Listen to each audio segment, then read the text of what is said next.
L'éclosion de COVID-19 est maintenant sous contrôle au Bas-Saint-Laurent. La région du Témiscouata est toutefois sous surveillance. Une école primaire doit fermer. Dans le cas de Saint-Eusèbe, on a plus de cas et on a une transmission potentielle à l'intérieur de l'école.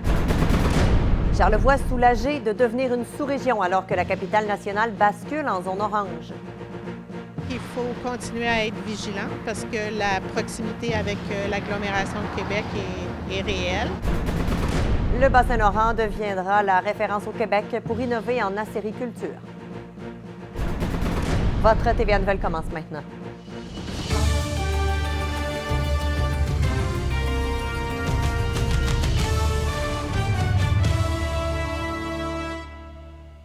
Bon début de soirée, mesdames et messieurs. Le bilan des derniers jours est encourageant au Bas-Saint-Laurent avec une stabilisation des cas, mais la situation demeure fragile dans certains secteurs. Et Raphaël, c'est le cas au Témiscouata où une éclosion force la fermeture d'une école. Oui, on parle ici de l'école primaire de Saint-Eusèbe. Donc, ça serait 3 élèves infectés et un membre du personnel. Et comme il s'agit d'une petite école où les enfants se fréquentent dans l'autobus et au service de garde, il n'y a aucune chance à prendre. Les cours se donneront en ligne pour les 2 prochaines semaines. Le pire de cette éclosion est passé et la région reprend le dessus, selon la santé publique. Dans les derniers jours, on a vu une stabilisation du nombre de cas. Les cas étaient survenus beaucoup dans les 2 MRC du Kamouraska et de Rivière-du-Loup la semaine dernière. Avec 11 cas enregistrés lundi et 5 dimanche, la tendance à la baisse se confirme. Mais tout n'est pas rose. La croissance continue à Rivière-du-Loup et la situation au Témiscouata préoccupe Sylvain Leduc. La MRC recense 17 tests positifs en 4 jours, soit la moitié de son total depuis mars dernier. Dans les 3 derniers jours, on identifie de nombreux foyers, toujours à Rivière-du-Loup, mais également au Témiscouata. C'est ce qui nous amène à faire un appel à la vigilance des symptômes, particulièrement pour le Témiscouata, puisqu'il y a une recrudescence de cas qui semble de transmission communautaire. Une des raisons, une éclosion à l'école de Saint-Eusèbe qui force sa fermeture pour les 2 prochaines semaines. Et on a une transmission potentielle à l'intérieur de l'école et qu'on va devoir pousser notre enquête pour s'assurer de bien contenir ça. Les choses vont mieux au Kamouraska après la découverte de 2 cas parmi les employés d'Alimensta à Saint-Alexandre. Aucun autre des 450 travailleurs n'a testé positif au dépistage massif. Ce que l'entreprise peut faire, c'est mettre en place toutes les mesures qui permettent d'empêcher que ça se propage. Et c'est notre constat aujourd'hui, c'est que les mesures étaient appropriées et ont empêché la propagation à plus d'employés. À Rivière-du-Loup, la barre des 100 personnes atteintes a été franchie durant la fin de semaine. L'école secondaire a confirmé que 2 jeunes sont porteurs, mais que la contagion est faible, ce qui n'entraînera pas de fermeture de classe. Les activités se poursuivent normalement. Raphaël Brouillette, Rivière-du-Loup. Même si la région de Québec est passée hier au palier orange, Charlevoix, elle, demeure dans la zone jaune. Il s'agit maintenant d'un territoire distinct de la capitale nationale. Une nouvelle encourageante pour le tourisme. Élisabeth Paillard. Charlevoix est maintenant considérée comme une sous-région. Les 2 MRC ont répondu aux inquiétudes de Tourisme Charlevoix en travaillant en étroite collaboration avec la députée Émilie Foster notamment. Les efforts ont porté fruit, mais la bataille n'est toujours pas gagnée. Que ce soit encore en jaune, bien, ça reflète le fait qu'il faut continuer à être vigilant parce que la proximité avec l'agglomération de Québec est réelle. On a beau parler d'économie, on a beau parler d'importance d'accueillir des touristes, des visiteurs, mais la santé passe avant tout. Les élus soutiennent le travail des policiers et encouragent la population à continuer de respecter les mesures sanitaires, étant donné que la région est toujours en zone de préalerte. Je pense que les gens ici ont fait ce qu'il faut. J'ai pas vu de débordement, de grands rassemblements. Les services d'ordre, oui, il y a des vérifications, mais je pense que les gens en général répondent bien. On recommande pas aux gens de faire trop de déplacements interrégionaux, sauf qu'on l'interdit pas. Selon Tourisme Charlevoix, les Québécois seront moins craintifs d'encourager l'industrie touristique avec la distinction des sous-régions par la santé publique. On voit quand même qu'il y a quand même un très grand support envers l'industrie. Les gens veulent protéger les emplois. Il y a une belle solidarité quand même en ce moment. Difficile de prévoir à quoi ressemblera l'automne. Plusieurs commerçants sont inquiets, mais continuent d'offrir un service exemplaire. Ça m'inquiète un peu là, pour les prochains mois. Là. Dans l'ensemble, je suis confiant qu'on va avoir un bel automne. Il faut rester prudent, il faut pas baisser la garde non plus, continuer à avoir un comportement exemplaire comme on a, parce que les résultats qu'on a de notre côté, ça prouve qu'on fait attention, je pense, les gens de Charlevoix. Élisabeth Paillard, La Malbaie. Soulagement pour les propriétaires de résidences secondaires du Madawaska à la suite de la fermeture de la bulle avec le Témiscouata. Ils pourront finalement traverser la frontière pour fermer leur chalet avant l'hiver ou récupérer leurs effets personnels. Charles, ils ne seront pas obligés d'effectuer une quarantaine à leur retour. Exactement. La santé publique et la sécurité publique du Nouveau-Brunswick vont autoriser les propriétaires à traverser la frontière pour aller fermer leur chalet pendant une semaine, soit entre le mercredi prochain, le 23 septembre, et le mercredi 30 septembre. Les personnes qui doivent se rendre dans la région du Témiscouata sont autorisées à le faire une seule fois et ils doivent y rester pendant une période maximale de 24 heures. Un soulagement pour plusieurs propriétaires qui s'inquiétaient avant cette annonce. C'est le cas de Gérald Morneau, propriétaire d'un chalet et d'un bateau au lac Jerry. Il faut que je aille mettre du dégel dans toutes mes trappes puis vider la tank à l'eau chaude. Puis écoute, faut tout faire ça. Selon le maire du Haut-Madawaska, plusieurs citoyens n'avaient pas eu le temps d'effectuer leurs travaux dans leur résidence secondaire avant la fermeture de la bulle entre ces deux régions. J'ai au-delà d'une cinquantaine de personnes sur ma liste à l'heure actuelle. Alors, il y en a à Saint-Marc-du-Lac-Long, il y en a au lac Jerry, il y en a au lac Lavoie, il y en a au lac Témiscouata. À noter qu'il sera également interdit pour eux d'aller dans les commerces ou de côtoyer d'autres personnes que les membres de leur famille immédiate. Si leur excursion est plus longue que 24 heures, ils devront s'isoler pendant 14 jours. Ces citoyens doivent s'enregistrer sur le site du gouvernement du Nouveau-Brunswick et cocher la case « Autre » comme raison pour entrer dans la province. À leur passage à la frontière, ils doivent avoir toute la documentation nécessaire, y compris leur enregistrement de leur propriété ou d'une location de chalet. Merci. Je vous en prie, au revoir. Quelques accidents se sont produits dans nos régions cette fin de semaine. Amélie, une violente sortie de route est survenue sur la 289 à Pointe-Négamouk dans la nuit de samedi à dimanche. Peu après minuit, le conducteur, un homme de 25 ans, aurait percuté un arbre et fait des tonneaux avant d'être éjecté de son véhicule. Il a été transporté à l'hôpital pour y soigner des blessures graves, mais on ne craint pas pour sa vie. Une enquête est présentement en cours pour connaître les circonstances exactes. L'alcool et la vitesse pourraient être en cause. Aux éboulements maintenant, un homme de 71 ans a été arrêté pour conduite avec les capacités affaiblies après un face-à-face qui a fait 4 blessés. L'homme circulait en sens inverse sur la route 362 vers 21h30 samedi soir, ce qui a provoqué la collision avec l'autre véhicule qui comptait 3 personnes à bord. Les 4 personnes impliquées ont été transportées à l'hôpital pour soigner des blessures mineures. Le conducteur fautif pourrait faire face à des accusations de conduite avec les facultés affaiblies et de délit de fuite. C'est qu'une quinzaine de minutes avant la collision frontale, l'homme de 71 ans a heurté un panneau d'arrêt dans le rang Sainte-Marie avant de fuir les lieux. Et concernant la COVID-19, des policiers ont visité des bars de Rivière-du-Loup cette fin de semaine dans le cadre de l'opération Oscar. La Sûreté du Québec indique que l'opération s'est bien déroulée et que les établissements ont bien collaboré. Des commerçants de la rue La Fontaine ont aperçu un groupe de policiers entrer dans 2 bars samedi soir, soit au bar Le Triangle et la microbrasserie au Fou Brassant. Certains commerçants et restaurants s'attendaient à recevoir de la visite, mais ce n'est finalement pas arrivé. Il faut dire que l'achalandage était beaucoup moins important. Merci, Amélie. Les travailleuses des services de garde en milieu familial subventionnés sont en grève générale illimitée depuis ce matin partout dans la province. À la Malbaie, une vingtaine d'éducatrices ont manifesté vers 8 heures devant les bureaux de la députée Émilie Foster. La grève se poursuivra tant qu'un accord ne sera pas trouvé avec le ministre de la Famille. Nous autres, ce qu'on demande, c'est d'avoir un arbitre pour estimer la valeur réelle de notre salaire, c'est quoi? Québec a créé un nouveau créneau d'excellence en acériculture au Bas-Saint-Laurent. La région deviendra la référence pour innover dans ce domaine. Samy Nicolas Lévesque. Ce nouveau créneau d'excellence a un objectif bien simple, afficher le Bas-Saint-Laurent comme une région modèle dans le domaine de l'acériculture. Il y a 546 producteurs ici qui représentent 22 % de toute la production du Québec. Donc, c'était normal que ça se tienne ici dans le Bas-Saint-Laurent.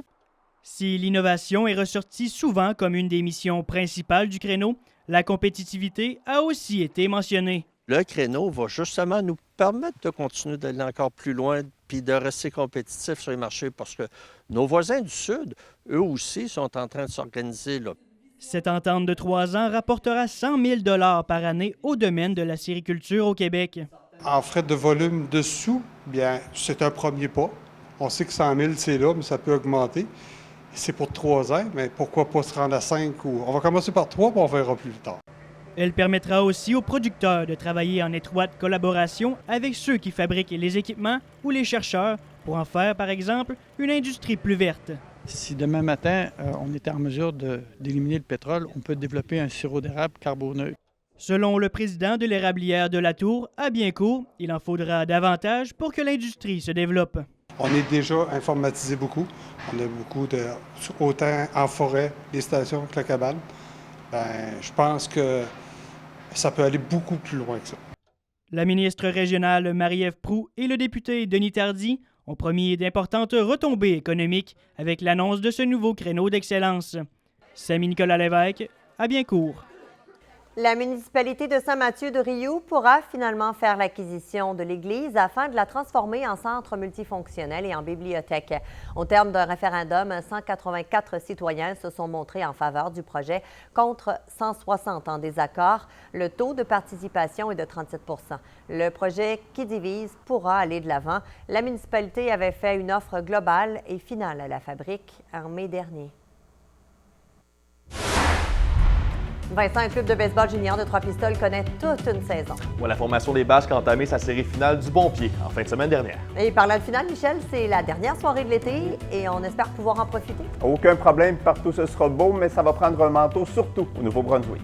Pour votre nouvelle thermopompe et le meilleur service après-vente, Réfrigération dépositaire Carrier.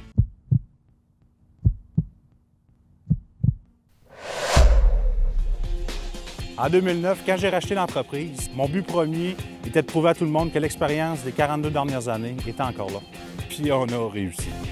On œuvre dans l'isolation thermique, l'insonorisation, l'aspiration d'isolant d'entretoit, les produits coupe-feu et les membranes d'étanchéité.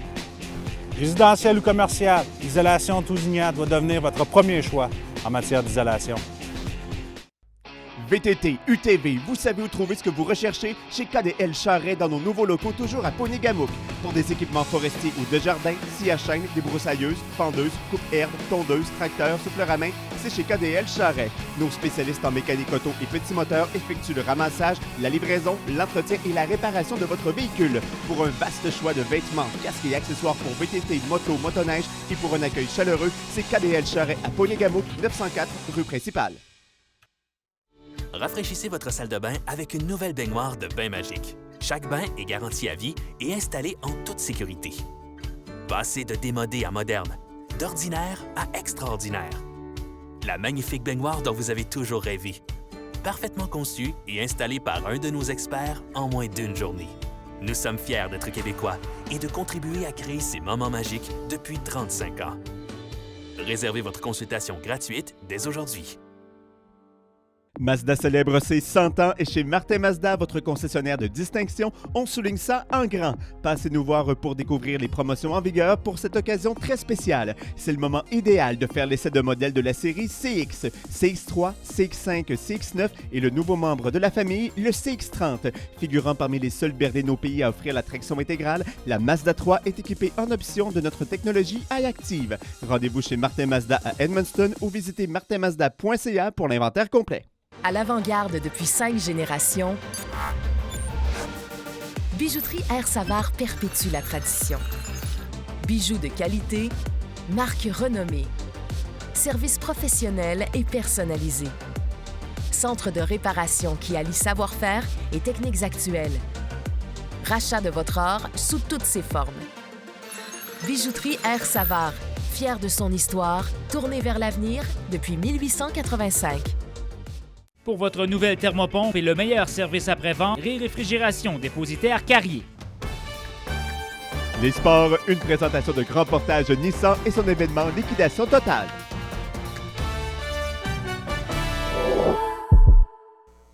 Vincent, au baseball, la fromagerie des Basques de Trois-Pistoles, dans le junior 2B, il participe actuellement à la finale de son circuit. Absolument, Cindy. Les Pistolos ont disputé les 2 premiers duels de leur confrontation à domicile samedi dernier face aux Braves de Lévis. Et la première rencontre a été remportée par le club des Basques au compte de 4-2, notamment en raison d'un circuit de Nicolas Thibault. Et plus tard dans la journée, les deux équipes se sont affrontées à nouveau et le résultat a été le même. Les locaux l'ont emporté 8-3 et se présenteront à Lévis la fin de semaine prochaine avec une avance de 2-0 dans la finale. Même si le défi Everest est présenté virtuellement, une douzaine de courageux s'étaient donné rendez-vous dans la Côte-Saint-Pierre de Rivière-du-Loup en fin de semaine dernière. Oui, ils ont préparé Cindy au fameux Macadam Ultra, donc ils devaient effectuer le plus de montées possible en l'espace de 48 heures. 5 participants ont compilé au moins une centaine de montées. Lynn Pelletier s'est notamment distinguée avec ses 204 montées, devenant la première femme à fracasser la barre des 200. Il faut dire que le temps frais le jour et frisquet la nuit a compliqué la tâche des participants. À son 4e macadam, Christiane Plamondon a brisé avec fierté la barre des 100 montées pour la première fois. On est vraiment tissé serré. Il y en a plusieurs que ça fait plusieurs fois qu'on le refait ensemble. Souffrir ensemble pendant 48 heures dans la côte, là, non, je blague, c'est pas si souffrant que ça. Mais être 48 heures ensemble dans la côte, ça développe des liens que tu peux pas avoir avec d'autres personnes. Une pompière de Desjely a relevé le défi gratte-ciel pour une 7e fois, pour une cause qui lui tient à cœur. Oui, il faut dire que le défi est également virtuel cette année. Donc, Josiane Lajoie a enfilé son habit de combat samedi dernier pour marcher la distance entre les municipalités de Saint-Louis-du-AA et Desjely. Elle a parcouru environ 37 km à la marche en 8 heures pour ramasser des dons au profit de la recherche pour la dystrophie musculaire au Canada. Il faut dire que son équipement de pompier lui ajoutait plus de 60 livres. Elle a pu parcourir les derniers kilomètres avec le support de ses collègues. Je suis pompière à Desjely depuis 10 ans, puis on a un de nos conseillers à la ville que son petit-fils est atteint de dystrophie musculaire. Donc, quand moi j'ai vu passer ce défi-là sur Internet, c'est un défi qui relie les métiers d'urgence, puis moi étant pompière, puis ayant étudié en technique ambulancière, c'était un défi qui m'accrochait beaucoup, qui m'intéressait. Donc, en terminant, à défaut d'avoir vu leur match de la dernière fin de semaine être annulé, les joueurs des Albatros sont sautés sur la glace hier dans un contexte différent. Des jeunes joueurs MAG ont eu la chance d'être accompagnés par les Albatros pour leur première pratique cette année au Centre Premier Tech.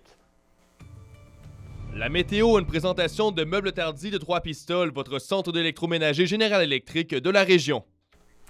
On termine l'été sur une belle note, Michel. Ce sera beau demain aussi pour l'arrivée de l'automne. Disons que la transition va se faire tout en douceur. On a encore plusieurs belles journées à venir et aussi du temps plus doux pour la fin de semaine prochaine. Mais c'est pas pour ce soir, je vous le confirme. D'ailleurs, on va le voir tout de suite là, sur notre carte dans un petit instant. Les températures qui sont quand même assez fraîches, entre autres sur Charlevoix, Rivière-du-Loup. Il faut dire que vous n'avez pas un nuage, donc ça amène du temps plus frais, un avertissement de gel aussi. Mais c'est rien comparé à la région d'Edmundston où on attend moins 4 cette nuit. Vous devriez avoir 4 à ce temps-ci de l'année. Alors, soyez pas surpris demain si vous grattez les fenêtres de l'auto avant d'aller travailler. Demain, par contre, ce sera un peu plus confortable. On remarque même qu'on est au-dessus des valeurs saisonnières pour Charlevoix et Edmundston, alors que sur Rivière-du-Loup, on traîne encore un petit peu de l'arrière. On a un recul des températures avec un maximum de 12 degrés. Au moins partout, c'est ensoleillé. Et si on jette un petit coup d'œil aux tendances à long terme, vous allez voir que ça augure quand même plutôt bien dans la région de Rivière-du-Loup. Du temps un petit peu plus gris pour un mercredi, possiblement quelques averses jeudi. Mais regardez, samedi, dimanche, 17 degrés sous le soleil sur Charlevoix. C'est tout aussi beau. Je vous amène tout de suite au week-end avec 23 pour samedi, 21 pour dimanche, comme quoi l'été ne veut pas tout de suite nous quitter. Et sur Edmundston, du temps un petit peu plus gris peut-être pour le milieu de semaine. Et à l'arrière de ça, ça se dégage avec du 23 et 21 chez vous également. Wow! Merci, Michel. À vous plaisir. Un moment symbolique et riche en émotions vendredi dernier pour le petit Miro et sa famille au département d'oncologie pédiatrique Charles-Bruno Duchul. Le bébé de notre collègue Marianne Lajoie a complété son dernier traitement d'immunothérapie qui nécessite une hospitalisation. Après avoir traversé une aide d'honneur formée par le personnel médical, Miro a sonné la cloche de l'EUCA. Alors voilà, passez une excellente soirée. On se retrouve demain. Au revoir.